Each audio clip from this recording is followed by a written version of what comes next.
بەناوی خوای گەورە سڵاوتان لێبێت بەڕێزان لە بەرنامەی ئەمڕۆ لە خزمەتتان داین بۆ قسەکردن لەسەر سەردانی عەلی زەیدی کاندیدی ڕاستپێدا و بۆ پێکهێنانی حکوومەتی عێراق کە دوێنێ سەردانی هەرێمی کوردستانی کرد و لەگەڵ بەشێک لە لایەنە سیاسیەکان کۆبەوە و باز لە کۆبوونەوەی کۆمەڵی دادگەری و ڕەوتی هەڵوێستی دەگەین لەگەڵ عەلی زەیدی بۆچی بوو داواکاریەکان چییە و لە قۆناغیدا و لە بەغداد چۆن کار دەکەن و کورد چۆن بەشداری ئەم حکوومەتەی نوێ عێراق دەکا وایە ئەم حکوومەتە کە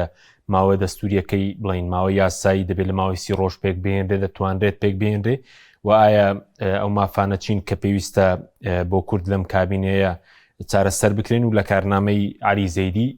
جێگایان بکرێتەوە. ئەم پرسانە لەگەڵ بەڕێز مامۆستا ئەحمەدی حاجی ڕەشید ئەندامی ئەنجومەنی نوێنەرانی عێراق قسەی لەسەر دەکەین کە بەڕێزیان دوێنێش کۆبوونەوەیان هەبوو لەگەڵ عەلی زەیدی کاندیدی ڕاستپێدا و بۆ پێکهێنانی حکوومەتی نوێ عێراق. مامۆستا بەخێر بێن، سوپاسی ئەمەدەبوون. زۆر سپاس دەکەم. ئەگەر بەر لەوەی بچینە سەر سەردانەکەی عەلی زەیدی باس لەو بکەین لەم خۆرەی ئەنجومەنی نوێنەرانی عێراق سیاسەتیەوە لە بەغداد چۆنە کارکردنی سیاسەتێکی نوێیە چی تێدایە؟ بەناوی خوای بەخشندەی میهرەبان، سپاس بۆ تۆ کاک حەکیم، سپاس بۆ کەناڵی پێیان. طبعاً بە حکمەوەی ئێمە ئەزمموی 2 خولی دیکەمان هەبوو لە خولی 3 لەگەڵ خولی 4 ئێمە کە چوبووینە بەغدا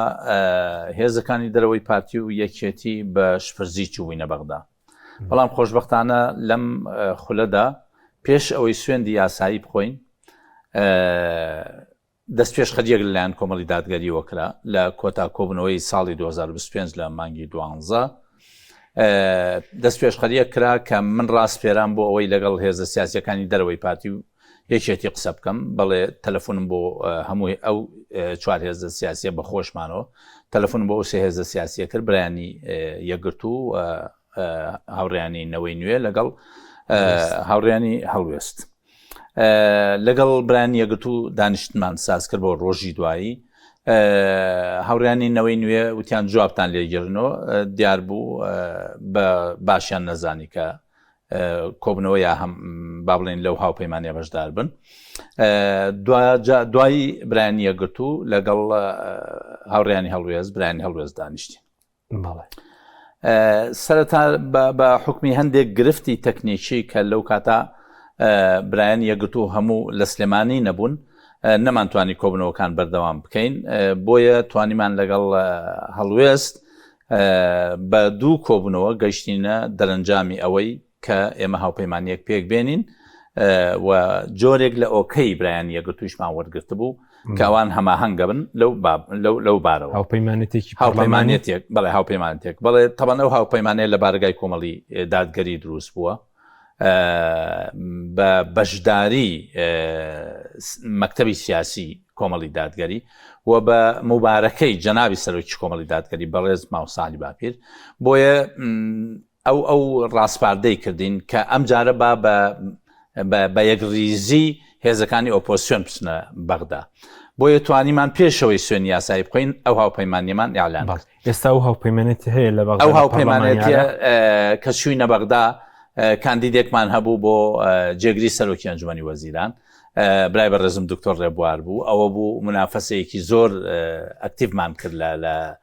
ناو پەرلەمانە و توانیمان 157 دەنگ کۆکەینەوە بۆ دکتۆر ڕێبوار. دوای ئەوەی کەوا مەسەلەی سەرکۆمار هاتە پێش بە هەمان شێوە کۆبنەوەیەکمان کرد پێشەوەی کاندید بوون دەست پێ بکە، برای بەڕێزم دکتۆر مسەننا لەگەڵ دکتۆر ڕێبوار لەگەڵ من لە ماڵی دکتۆر ڕێبوار بۆ ئەوەی بزانین چی بکەین بۆ سەرکۆمار، ئایا هەروە دانیشین یان نەخێر کاندیدمان هەبێ. پرسیار لەوە دروست بوو کە دکتۆر ڕێبوار وتی من لەبەرەوەی منافەسەی یەکەمم کردووە منافەسەی دیکە ناکەم، من بە حکمەوەی هەر لە بیدایەتەوە بڕیارمدا بوو ئەگەر برایانم لە هەڵوێست و یەکگرتو منافەسە بکەن من هیچ جۆرە منافەسەیەک نە لە جێگر و نە لە سەرۆکۆمار نایکەم، بۆیە برای بەڕێزمان کاک دکتۆر مسەناوتی ئەگەر متمانەتان بە من هەیە من خۆم کاندید دەکەم، بەڵێ دکتۆر مسەنا کاندیدی ئەو هاوپەیمانیە بوو کە لە بەغدا، بەڵام لەبەرەوەی فەجوەیەکی سیاسی وەکو ئەوەی پێشومان با بڵێن نەتوانی ئیستثمار بکەین یا فەجوەیەک نەبوو بە تایبەتی دوای ئەو هەڵوێستانەی نێوان پارتی و یەکێتی بۆیە زۆربەی هێزە سیاسیەکانی عێراق یەکلا بووبوونەوە بەوەی کە دەنگ بە کاندیدەکەی یەکێتی نیشتیمانی بن بۆ ئێمە دەنگی دووهەممان بەدەستێنە یعنی ئەوە جەماوەری کوردستان ئەوە بزانێت کە ئێمە لەسەر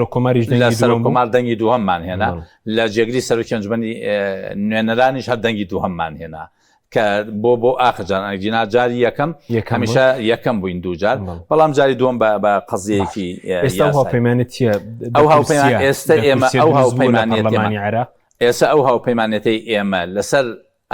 ئاستی هاوپەیمانەکان و هێزە سیاسیەکانی عێراق ناسراون کە هاوپەیمانیەکە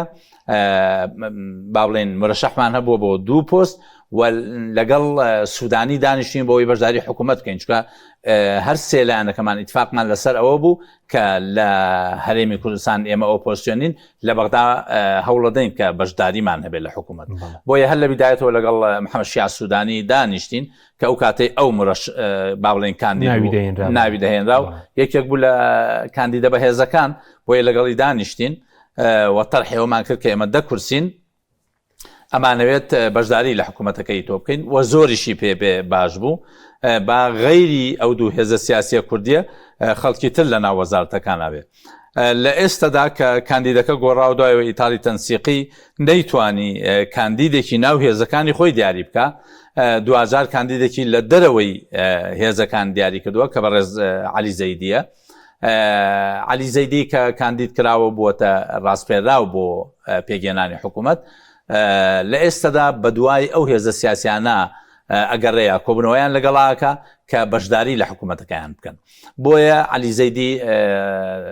سەفەری کردووە بۆ هەولێر لەوێ بەرپرسانی پارتی دموکراتی کوردستانی بینەوە سەفەری کردووە بۆ سلێمانی بەرپرسانی یەکێتی نیشتیمانی بینەوە لەناو هێزە سیاسیانەی کە بیان بینێ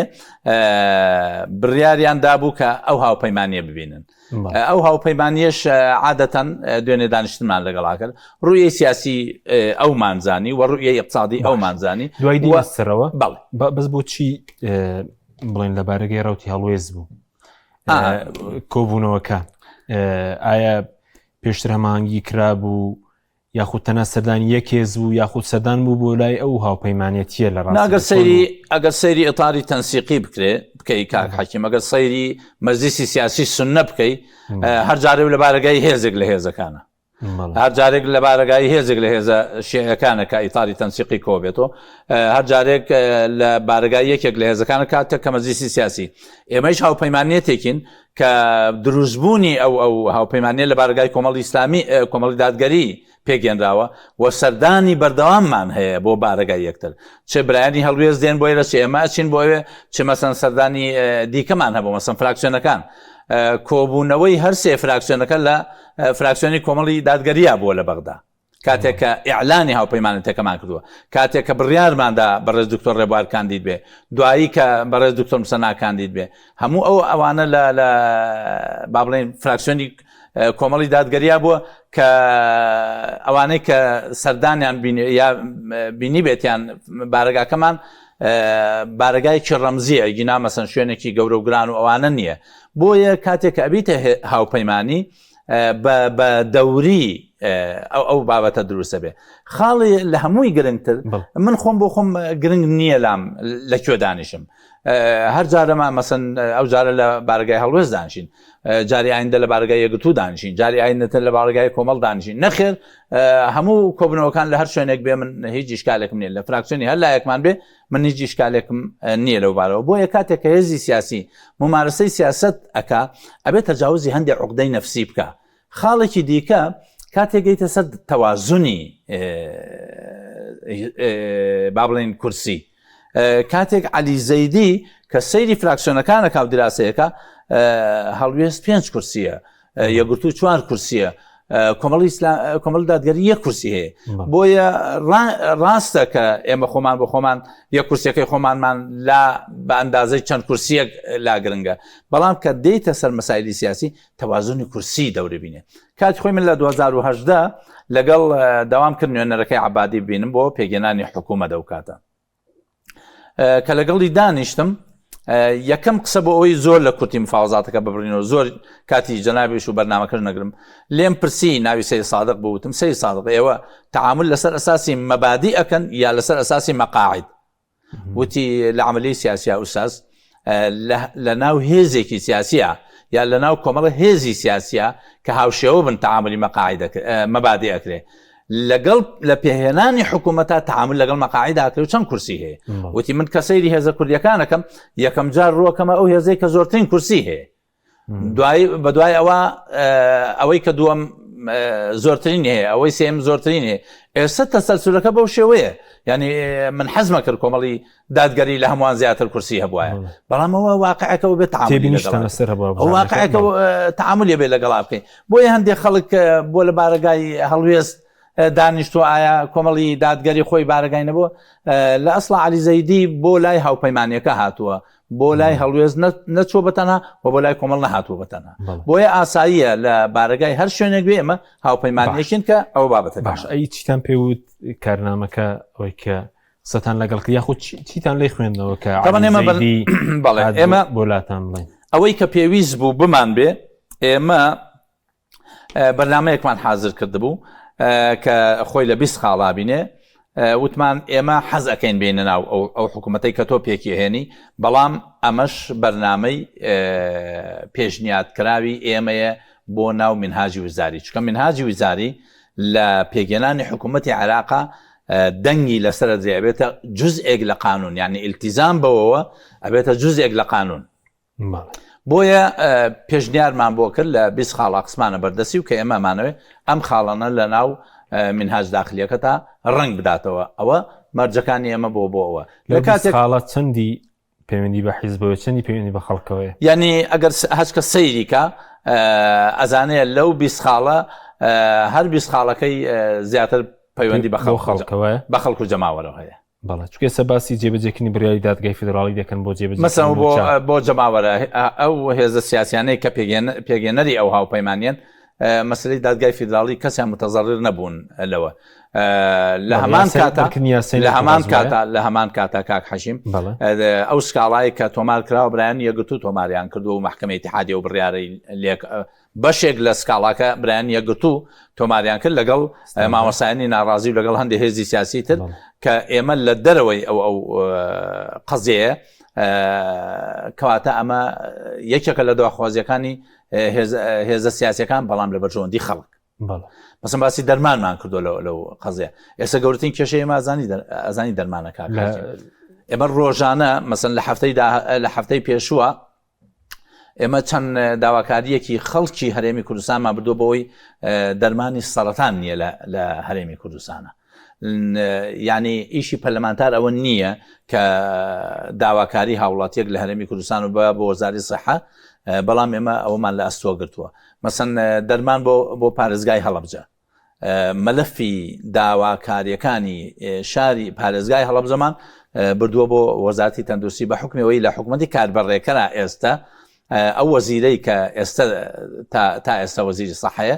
بە حکمەوەی لە دەورەیە کابەیە کۆبووین جۆرێک لە ڕێزگرتن ڕێزی لێگرتین من پێشنیاریەوەم کردوتم من بۆ ئەوە هاتووم کە پارێزگای هەڵەبجە دەرمانی نییە لەبەرەوەی پارێزگایەکی تازەیە ئەوە حاڵەتەکەیەتی خۆشبەختانە دوێنێ مزەکەرەکەی ئیمزا کردووە و نردوێتی بۆ شەریکەی ئەدوێ بۆ ئەوەی تەجیزی هەڵەبجە بکرێ بۆ مەسئلەی غەسلی گورچیلە خۆشبەختانە توانیمان دوجار کۆبنەوەیەک لە وەزارەتی سەحە هەبوو کە ئەوە یەکی تەنفیزیە من و برای بەڕێزم دکتۆر غالب لەو کۆبنەوەی بەشدارمان کردو لە کۆنووسی وەزارەتی سەحە هاتووە کە ئەو دوو پەرلەمانتارە بەشداریان کردو و مەسئلەی هەڵەبجەیەکێک بووە لەو شوێنانە جگەلەوەی سەی سادقمان تاکید کردوەوە کەلار و کفریمان کردووە چەمچەماڵ هەبووە سلێمانی هەبووە داکۆکیمان کردووە لەوەی چ پەرلەمانتارێکی پارێزگاکانی دیکە سەردانی ئاوا وەزارەتی کردووە من و برای بەڕێزم کاک دکتۆر غالب سەردانی وەزارەتی زەراعەمان کردو لەگەڵ وەکیلی وەزیری زەراعە دانیشین گەنمیان کردووە بە 290,000 تان کە ئەمساڵ وەربگیرێ بە تەکلیف و تەکلیفکاری تەکلیفمان لە وەکیلی وەزیر کردووە لە بەروی ئێستا وەزیر نییە بیگەڕێنەوە بۆ 400,000 تەن لە کاتێکا ساڵی پار 309,000 تەن بووە. تەکلیفی ئەومان کردووە کە لیژنەیەکی وەزارەتی زەراعە بێ بۆ هەرێمی کوردستان سەیری ئەو گەنمانە بکە بزانێ ئێمە فعلەن ئینتاجی ئێمە جیاوازە لە ئینتاجی منطقەی وەسەط و جنوب بە حکمی ئەوەی بارانێکی باش باریوە هەرزەکانی ئێمە بەپیتن بۆ ئێمانەوەی عملیەن بە دووارچوون بۆ هەموو ئەو داخوازیانە بکەین کە خەڵک و هەموو ئەو داخوازیانەمان دووبارە لە منهاجەوەیەکی ئێستەوە کە حکوومەتی کاربارەکەریشە نەوەستاون بۆ کارکردن بۆ مەسەلەی دەرمان مەسەلەی موچە هیچ ڕۆژێکمان نییە هیچ ڕۆژێکمان نییە ئللا سەردانی وەزارەتێکەکەین ینی ئەوەشمان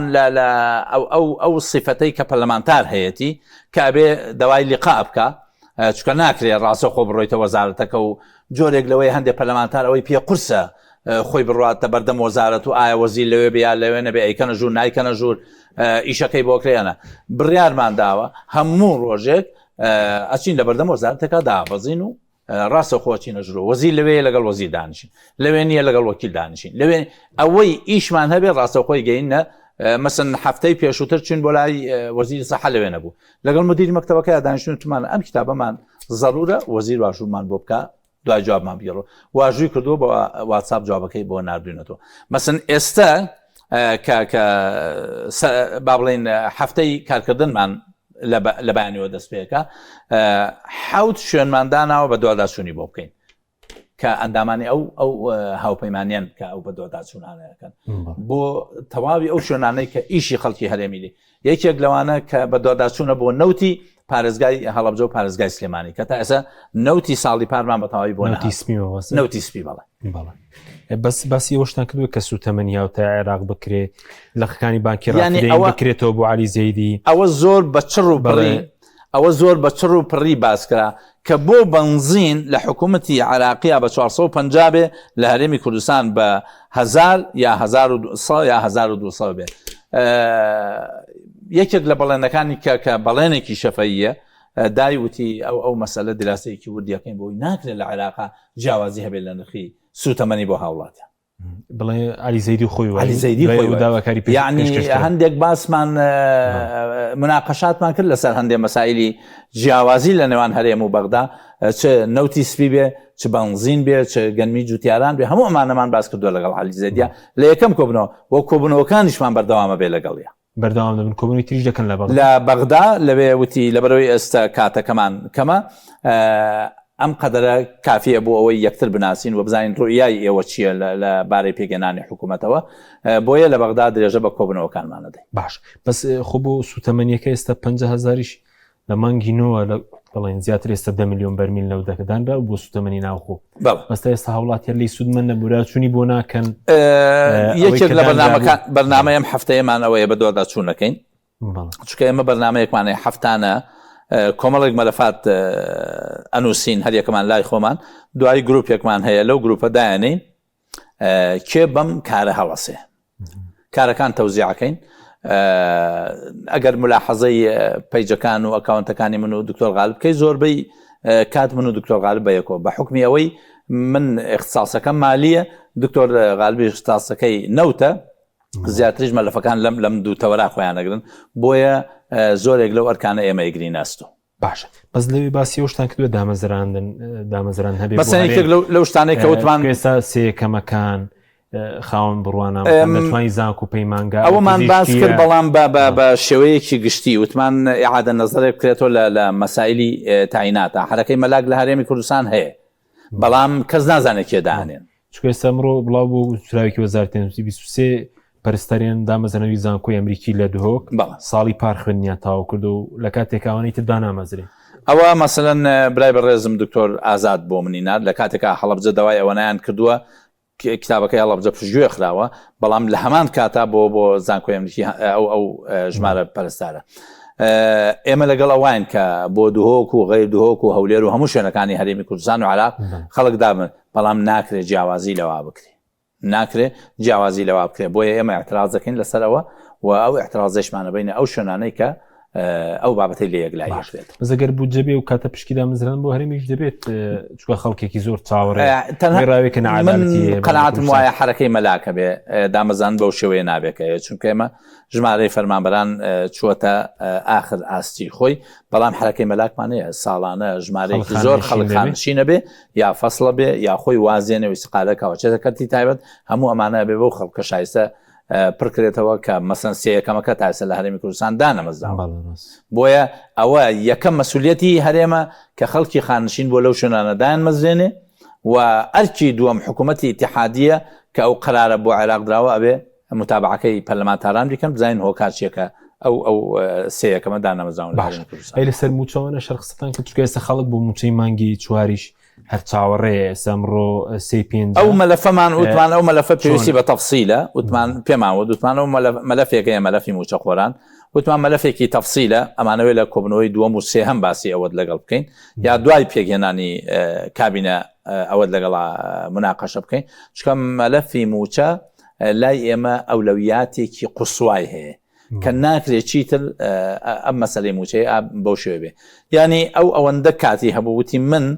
وعدتانە دەمێ کە هەموو گرفتار دەرگام کراوە بێ بۆ باسکردنی هەموو گرفتەکان بەڵام پشتبەستن بە دەستور و بەو قانونە ئیتیحادیانەی کە دادێ و قەراراتی محکەمە ئیتیحادی بەس بۆ مانگی چوار مامۆستا بۆ هێند هەردوو مانگی چوار پێوەستە بەچی پێنجە بەیانی چواری پێنج ئەگەر سەیری ئەکاونتەکەی من یا دکتۆر غالب کەی ئێمە 3 هەفتە پێش ئێستا چوین بۆ لای سەوسەن کە مدیر عامی باڵێن حساباتە ینی ڕەنگە هیچ پەرلەمانتارێک قبوڵی ئەمە نەکا کە ئاوا بڕوا بە وەزارەت بەڵام ئێمە قبولمانە لەبەر خەڵکەکەمان لەبەر هاوڵاتیانمان ئەمان زانی تەبەن تەیف سامی لە ئێستادا لقائی لەگەڵ هیچ کەس نییە مانگێک پێش ئێستا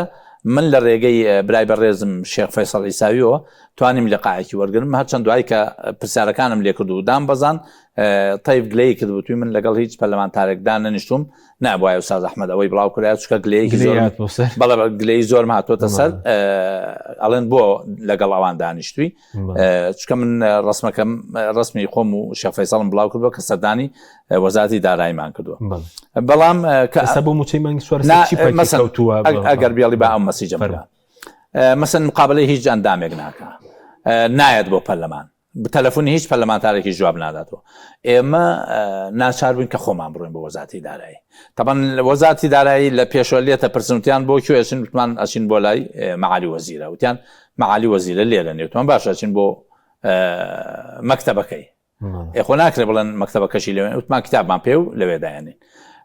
ئینجاوەکو هێشتیان لەبەرەوەی یەک دوو کەسی لێ کوردن لەوێ وتیان وەزیرە لێرە نییە ئێمە حیمای تایبەتی توان دەچین بۆ مەکتەبەکەی بە ناوی مەکتەبەکەیەوە چوینەتە ژوورۆ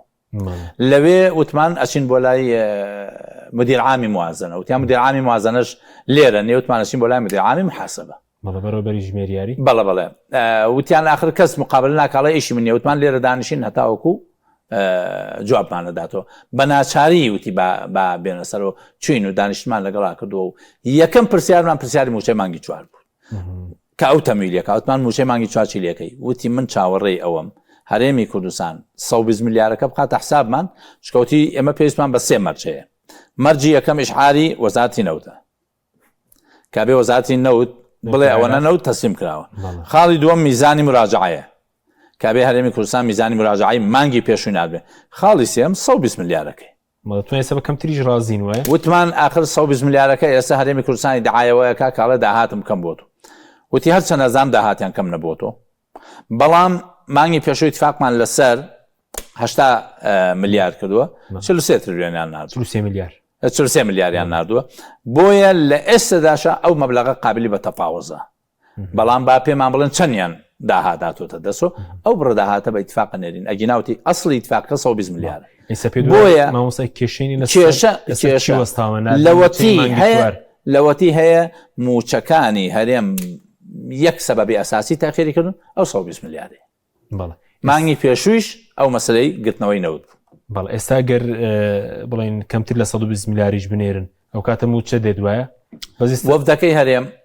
قەناعەتیان پێ بکە کە داهاتیان ئەوەنەیە ئەوان مشکلیان نییە ئەو داهاتە وەرەگرن و موچیان نێرن بەڵێ بەس بۆ وەزارەتەکانی ئەو قسەتان لەگەڵ عەلی زەیدی کرد ئەوە پەیمانەتیەوە کە بەڕێز دەڵێ دەکورسین سەرسەرەوە کراوە چ وەزارەت ئەو خۆی باسی کرد ئەو خۆی باسی کرد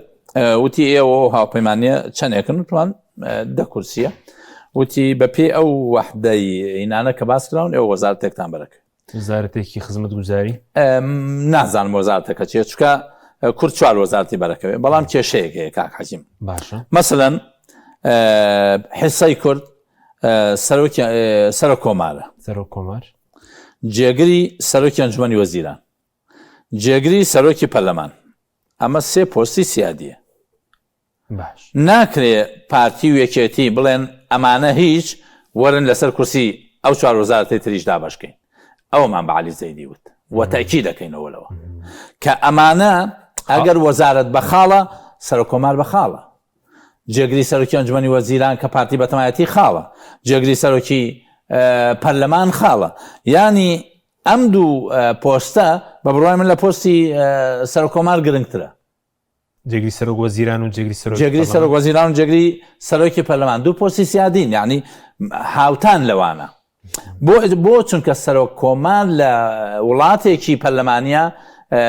با بڵێن تەشریفیە دەسەڵاتەکانی سنووردارە دەسەڵاتەکانی تەشریفین بۆیە نابێ پارتی و یەکێتی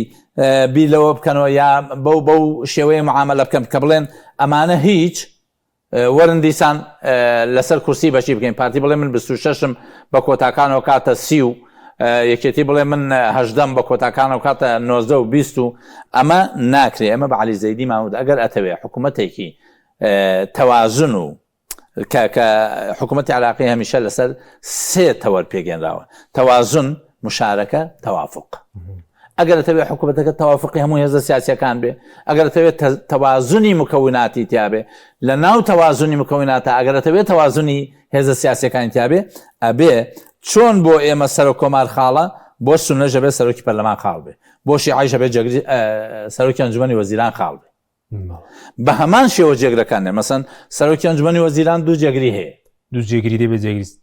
سەرۆکی ئەنجومەنی وەزیران بەڵێ چوار جێگریە بێ نەک دوو جێگر چوار جێگریە بێ دوانیان شیعانیەکان سونەیەکیان کوردە سەرۆک کۆمار دوو جێگریە بێ ئەمجارە جێگرەکانی دانێن ئەمجارە جێگرەکانی دانێنرابوون سەرۆکی پەرلەمان کە العادە دوو جێگری هەیە بۆیە ئەمانە هەمووی ئەبێ بە خاڵ حسێب بکرێ بۆیە ئەمە معنای تەوازن و مشارەکە و تەوافق تاسە هیچ وەزارەتێک دیاری نکراوە ئەو هاوپەیمانەتیە وەکو وەزارەت بڵێن وەزارەت بکرێت هەندێک وەزارەت تابعەکان دیاریە بۆ نمونە کورد لە ئێستادا بە درێژایی ئەم حکوومەتە پێشینانە وەزارەتە سیادیەکانی لە بینی خارجیە و مالیە ئین بووە وەزارەتەکانی سنە وەزارەتی دیفاع هەمیشە لای سنە بووە لەگەڵ وەزارەتی پلاندانە لە وەزارەتە سیادیەکان لە وەزارەت سیادەکان وەزارەتەکانی شیعانەوتە داخلیەیە دوو وەزارەتەکان چکە شیعە وەزارەتە سیادەکانیان بە قەو کورد و سونەیە بێ بەرگریش لای ناوخۆ دارایی ناوخۆ و نەوت هەمیشە لای شیعە بوون بەزی سەباسی دارایی شەر لای تەیفسامی نامێنێتەوە سوگە قسەیەکە بگوایە ئێستا ئەگەر دارایی بدرێ بە شیعە ئەوە خارجێ درێ بە کورد چکە لە ئێستادا شیعەکان با بڵێن باز لەوەکەن کە وەزارەتی خارجیە وەرگرنەوە چکە وەزارەتی خارجیە ئەوان ملاحەزاتیان هەبووە لەسەر دکتۆر فواد لە کاتێکە هەموو کەس زایم ڕێیم و بینم چۆنە لەگەڵ پارتی دموکراتی کوردستانە بەڕاستی بەڕێز دکتۆر فواد وەزیرێکی میهەنی بووە بۆ سیاسەتی دەرەوە و تەعاملیشی لەگەڵ هێزە سیاسیەکانە بیمافیها من تەوازنی ڕاگرتووە بۆیە ئەگەر وەزارەتی خارجیە بدرێتەوە بە کورد ڕەنگە دکتۆر فواد حوسێن دووبارە وەریگرێتەوە باشە بەس شیعەکان گرێیان لەسەر چییە گلەیان لەسەر ئەوە هەیە کە وەزارەتە ڕەنگە ئیستیسمار کرابێ بۆ کورد کە لە کاتی ئەم شەڕە لۆبی نەکراوە بۆ پاراستنی عێراق لەو شەڕە چکە عێراق تێوەگلا بوو یعنی شەڕی عێراق و بڵێن شەڕی ئەمریکا ئیسرائیل بەرامبەر بە کۆماری ئیسلامیەوە باشە بەس وەکو بەشداری لایەنەکانی تر یەکێتیش داوای وەزارەت دەکا ئەو پارتیش کۆبوونەوەیان کردبوو پێچی پارتیش بگەڕێتەوە بەغدا ئەوەی لێ دەخوێنرێتەوە ئەوەی کە بیسمان بەڵێ علی زەیدیشی باس کرد لەبارەی پارتیویەکێتیەوە کاتەکە کەم بوو و علی زەیدی تا ئێستا ڕوویەیەکی متەکاملی نییە لەسەر هێزەکانی هەرێمی کوردستان و ڕوویە سیاسیەکان و جیاوازیەکانیان چکە تۆ بتەوێت نەتەوێت مەسەن ئێستا نە هەر پەرلەمانتارانی هەرێم سیاسیەکانی کورد کاتێک کە باسی سونەکەن ئەو تەفاسیلەی من ئاگام لێ مەکتەب سیاسی کۆمەڵاگای لێ نییە کە ئەوە مەسەن تەقدم لە چه ئاستێکە عەزم لە چه ئاستێکە لە ناو عەزمە ئەساس و تەسمیم و کێو ئەوانە هەر یەکە پارچەیەکەن ئەو ئیتیجاهی فکریان چییە ڕوئی سیاسیان چییە لە کێ نزیکن با بڵێن لە کام هێزی سیاسی شیعە نزیکن لە کام دەوڵەتی ئەقلیمی نزیکن علی زەیدیش ئەو ڕوئیە وازحەی نەبوو لەبارەی هێزە کوردیەکانەوە و ئەجندای سیاسیان چۆنە بەڵێ بەس هەردووکیان بەشدار یەکەم پارتیویشێتی چکە ئێستا بە کاتی پارتی لە پەرلەمان ئەوە کێکە شابۆیە ئەوە کێکی دەسەڵاتە ئەو دوو هێزە بە حەیاتیان ناتوانن بەبێ کێکی دەسەڵات بژین بۆیە نەک دەوای ئەوەکەن کە بەشدارێ دوای ئەوەکەن لەوە و پێش لە پێش شەڕی داعش چەند پشک و پۆسی کورد بووە کە زیاتر لە 24 تا 23 پۆستی باڵامان هەبووە لە بەغدا لەوانە مەسەن سوپا سالاری عراق کورد بووە جێگری سەرۆکی مخابرات کورد بووە ئەمنی وەتانی بە هەمان شێوە مەسەن یەکێک لە جێگرەکانی محافزی بانکی مەرکەزی ئەبوایە کورد بواە هەموو ئەو پۆستە گرنگانی کە لە بەغدا هەن ئەبوایە تەوازنی تیا پارێزایە تەوازنی تیا نەپارێزاوە بۆیە کورد ئەگەر بیەوێ لە بیدایەتەوە لە مقدمەکە شتێکی وادووتە کورد چۆن بەشداری بکە ئێستا کەسەوە بەجیا بەشداری دەکەوە ئەوە سنەتێکی سەیئە بووە ئەوانە بەرپرسن لێی کە هەرگیسە قبوڵیان نەکردووە هێزی سیاسی تری کوردی بەشدار بێ لەگەڵیان شەریک بێ هاوبەش بێ لەگەڵیان هەمیشە مەسەلەکان قۆرق کردووە دوجار ئەوان بوون هۆی ئەو پەرتەوازەیە لە ئێستادا ئەو دوو هێزە سیاسیەن کە نایانەوێ بە هیچ شێوەیە مامەڵەیەکی مشتەرەکیان هەبێ لە بەغدا ئێستا بینیان خراپە پارتیویەکێتی وا دیارە ئەمجارە زیاتر بینیان خراپە ئەوەی لێ عەلام دەرەکەوێ پارتیویەکێتی شتێکی ئەو تۆیان نەماوە گرەیان باتەوە بەیەکۆ مەسەن جاران لە ناو حکوومەتە بە شێوەیەک لە شێوەکان بەیەکۆ ئێستا ئەوەتانە یەکێتی نیشتیمانی نیگەرانە لەو بڕیارانەی کە سەرۆکی حکوومەتی ماوە بەسەر چوو ئەیدا چونکە توانای ئەو بڕیارانەی نییە مەسەلەن پارتی نیگەرانە لە سەر و کۆمار و بامان شێوە مەسەن پارتی بڕیاریەوەی داوە مامەڵە لەگەڵ سەر و کۆمارە نەکە بەس نازانم یانی چۆن مامەڵەی لەگەڵ ناکە یعنی ڕاستەکەی من تێناگەم لەوە یان چۆن مامەڵەی لەگەڵ ناکە وەکو چۆن کاتی خۆ مامەڵای لەگەڵ دکتۆر بەرهەم یان چۆن مەسەن هەولێر پێشوازی لێ ناکە خۆ تاوەکو نەیەوێ بڕوا کێ پێشوازی لێ ناکە ئەو ئەگەر بێوێ بڕوا بۆ ناو مؤسساتیەوێ کەس نییە ڕێ لێ بکرێت ناکرێت ڕێ لە سەر و کۆمار بگری مەسەن سەر و کۆمار ئێوە بڕوا بۆ ئەگەر پەرلەمان کارا بوو ئێوە بڕوا بۆ پەرلەمان نەخێرەوێ بڕوا لە ناو بازاڕی هەولێرە وەکو هەر شارێکی تر جەورەیە بکە بەڵام و دەرەنجامی و نیە کە یەکێتی چووە و پەیمانەتێکی نوێی پێکێناوە من مەقسەدم لەم بڕیارەیە یعنی ئەم بڕیارە منطقیتیان نیە مامەڵە لەگەڵ سەر و کۆمارە ناکە دەفەرموو قانون دەرەچێت سەر و کۆمار واژوویەکەوان بڵێنەوە قانونە مادەم سەر و کۆمار واژووی کردووە سغەی نهایی وەرگرتووە تعامل لەگەڵ بڕیارە محکمەی اتحادی و محکمەی دەستوری ئەو بڕیارە دەن کام بڕیارە دەستوریە کامە نادەستوریە بۆیە ئەم قسەیە لە ئەساس و قسەیەکی سیاسی نییە قسەیەکە کە خۆش نییە هێزێکی سیاسی ئەم قسەیە بکە بڵێ مامەڵە لەگەڵ فلان پۆستان ناکە من پەرلەمانتارێکم هێزێکی سیاسی هەیە لە هەموو عەلاقە بڵێ مامەڵە ناکەین کە ئەو پەرلەمانتارە خۆ بەدەزەو نییە من جەماوەر هەڵی بژاردوم محکمەی اتحادی تەزیقی کردم ئیتر باو بۆ خۆی بڵێ ڕاستە لەوانەیە هەنە ئیجرات بکە و ڕەنگە هەندێک ڕێگری بکە بەڵام ئەو بەدەست ئەو نییە باش بەس ئەوەی کە ڕوویدا لە بەغدا بڵێن ساوپەیمانەتێکی نوێ دروست نەبووە ئایا زۆر پۆستەکان بۆ خۆیان نامێسە باز لەوە دەکرێت لە بینی قەیس خزعەلی هەلبوسی باڤڵ تاڵەبانی سوودانی ئەوانە بەرەیکیان پێکەینەوەیەکی حکوومەتەکە زیاتر بۆ خۆیان نابنەوە چۆنە ئەمان لەوە ئەو هێز و توانایان نییە کەوا حکوومەتێکی قۆرخکاری یعنی ئەگەر ئەوەیان بوێ ئەبێ ئەعلانیەوە بکەن کە حکوومەتی زۆرینە پێگەێنن بەس ئیشارەت بن بە حکوومەتی زۆرینە حکوومەتەکان سقوتەکە ناتوان حکوومەتی زۆر بەس ئیشارەت بن ئەتوانن وەکو کورسی کورسیەتوانن باش بەڵام لە ئەرزی واقع جێ نابێتەوە چونکە وەزعی عێراق لە ئێستادا هی ئەوە نییە حکوومەتی زۆرینە و کەمینە پێک بێنرێ من لەگەڵ ئەوام لە ئەو ئیتیفاقی سەدر و حەلبوسی و پارتی کردویان لەگەڵ ئەوە بووم بێڵن ئەو حکوومەتە تەشکیل بێ و معارزە دروست بێ بڵێ هیچ حکوومەتێک لەسەر زەویە لە ئێستادا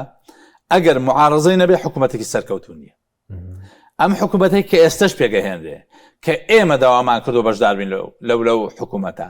ئەگەر معارزەیەکی بە قوتی نەبێ حکوومەتێکی سەرکەوتون نییە باش چونکە شتێک دروستە بێ غەتیلی و غەتیلەک ئەوەم بۆ پۆش ئەوەت بۆ پۆشم وەزیرەکان استیجواب ناکرێن بە شێوەیەکی شەفاف مدیر عامەکان مەسەن ئەو وەزیرە هی فلان کوتلەی سیاسیە فلان کوتلەی سیاسی ناچێ استیجوابی بکە لەبەرەوەی وەزیرەکەی خۆی استیجواب نەکرێ بۆیە حکوومەتی بنکە فراوان فاشیلە 100% ما یەکون لە حاڵەتێکانە بێ حاڵەتی بۆ خەڵک ڕاگوزەر بێ ئەی بۆ لایەنەکانی دەرەوەی دەسەڵات یاخود ئۆپۆزیسیۆن دەیانێ ئەم جارە بەشدار بن پەیوەندی بەشدارێکە گرینگە ئایا وەکو بەدیلێکە بۆ پارتیێتی پامێکە بەشداری ئێمە ئەمانەوێت ڕۆڵی زیاترمان هەبێ بۆ هاوڵاتیەکانمان مەسەن ئەگەر ئێمە وەزیرێکمان هەبێت لە ئەنجومەنی وەزیران توانای گەیشتن بە وەزیرەکانی ترمان هەیە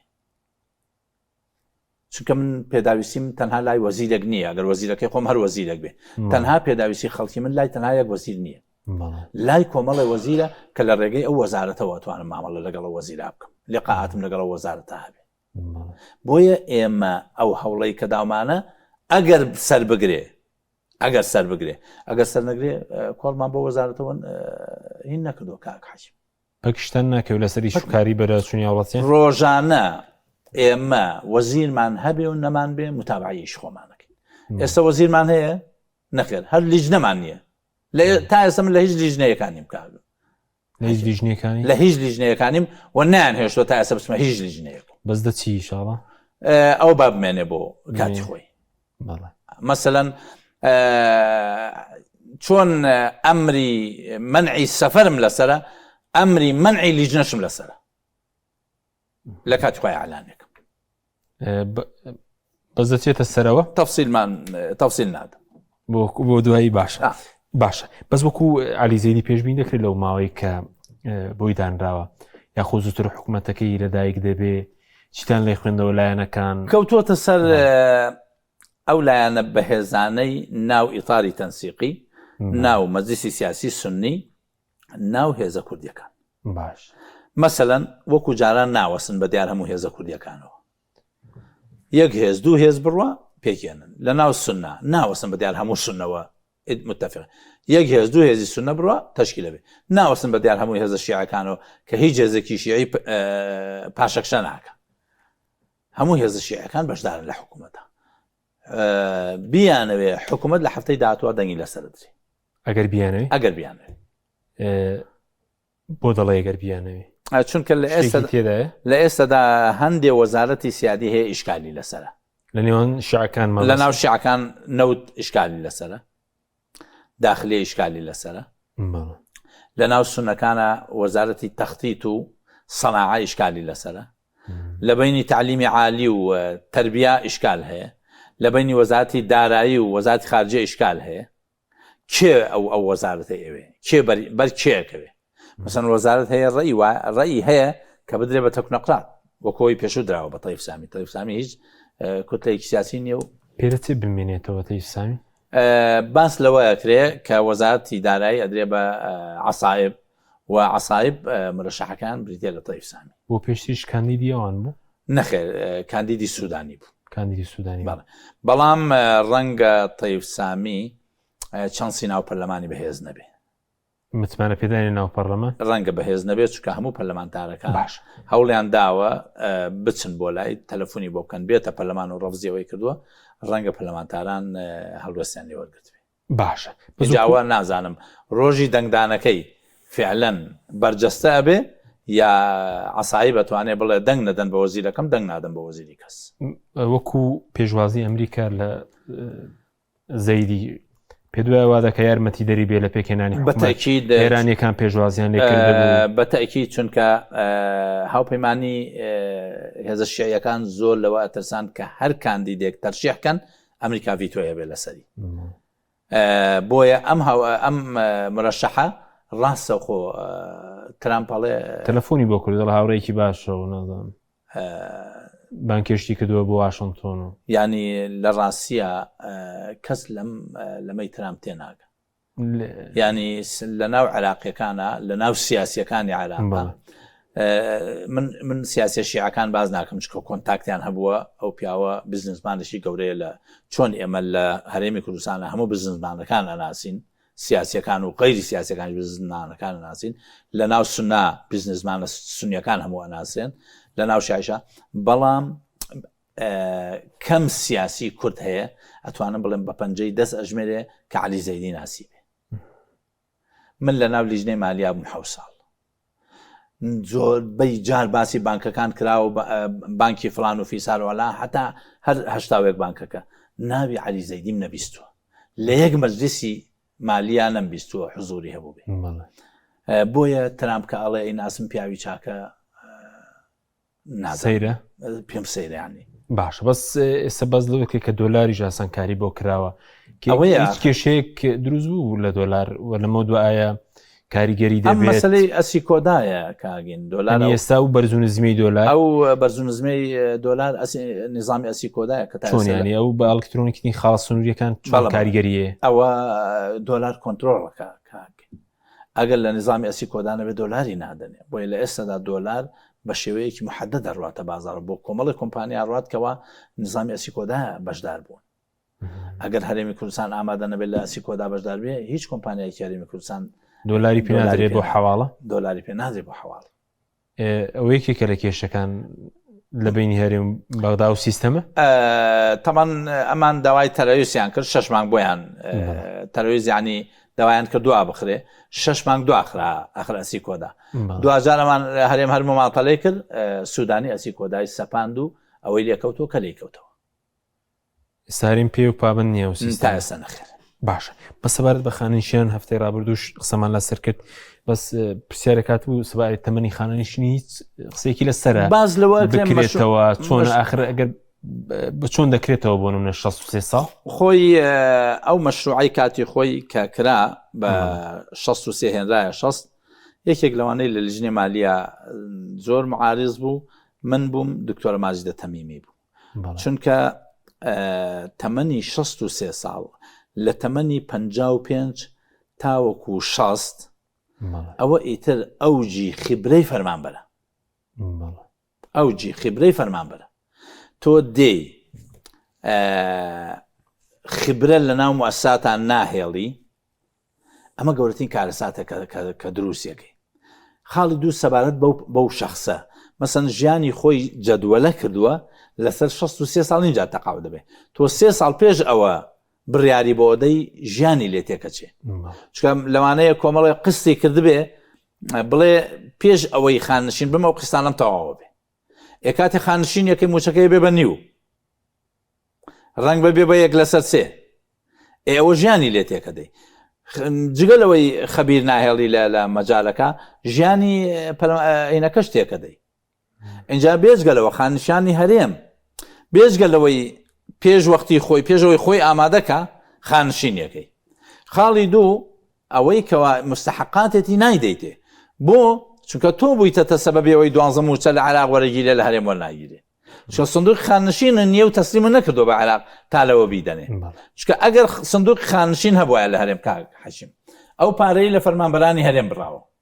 لە ناو سندوقی خانشین نابووە ئێستا ئەو 12 موچەیە ئەدرا لە سندوق خانشینی هەرێم